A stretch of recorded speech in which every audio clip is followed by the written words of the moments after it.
welcome to Fish on Fridays. I'm Al McCauley. And today I want to talk about a little interesting tidbit about one of the four evangelists. Matthew, Mark, Luke, and John are the four gospel writers, and I want to talk specifically about Luke. And we've talked about him in other episodes of Fish on Fridays. I've talked about the four gospel writers and how they each have their own portrait of Jesus, and that we can take it as a composite. It's a pretty neat episode.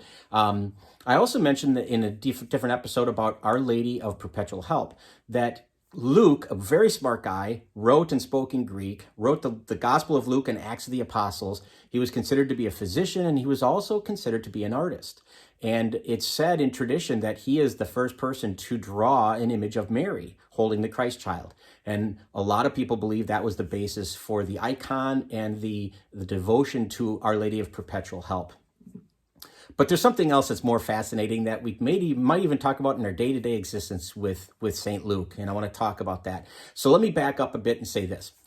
Most people throughout Christian history, long before our time, would reckon their calendar by the church's calendar. So what do I mean by that? Today, if you stopped and asked somebody on the street, when is St. Patrick's Day? They're going to be able to tell you it's March 17th. If you ask somebody when is Christmas, they're probably going to be able to tell you it's December 25th, whether or not they're Catholic or religious at all. They just know that because it's part of our culture and part of our language. Back in the day when Christianity was the dominant force in society, everybody knew the major feast days of the church. They knew them so well that they reckoned their calendar by them. So St. Luke, for instance, who is one of the very important saints in our history because he wrote the Gospel and Acts of the Apostles, most people are going to know that his feast day is October 18th. And so if they were going to talk about October 18th, they would probably refer to it as St. Luke's Day or Luke Mass Day because he went to Mass. Luke Mass Day or St. Luke's Day. They wouldn't even say October 18th. Much like we would say today, oh, I'll see you on St. Patrick's Day. And we know that instinctively it means March 17th. So October 18th became known as Luke's Day.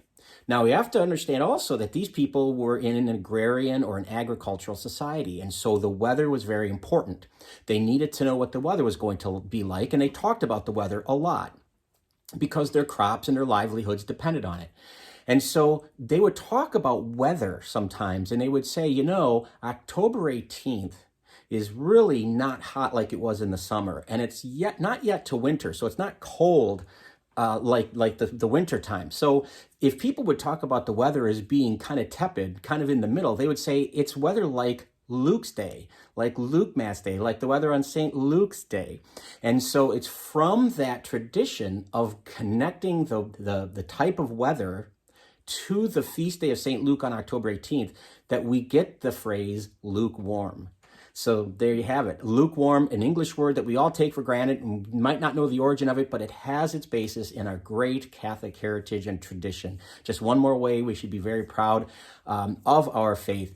And you know what? Next time you say that word, if something is lukewarm, think about St. Luke. Maybe say a prayer of gratitude for his influence in establishing the church through his gospel, through the Acts of the Apostles. Just a great saint. So anyway, hope you found this helpful. If you'd like to subscribe to our YouTube channel, we'd appreciate that. If you'd follow us on Facebook, that'd be great. But either way, we're very glad that you continue to tune in every Friday for Fish on Fridays. Until next time, be good to each other and God bless. And I don't mean that in a lukewarm way.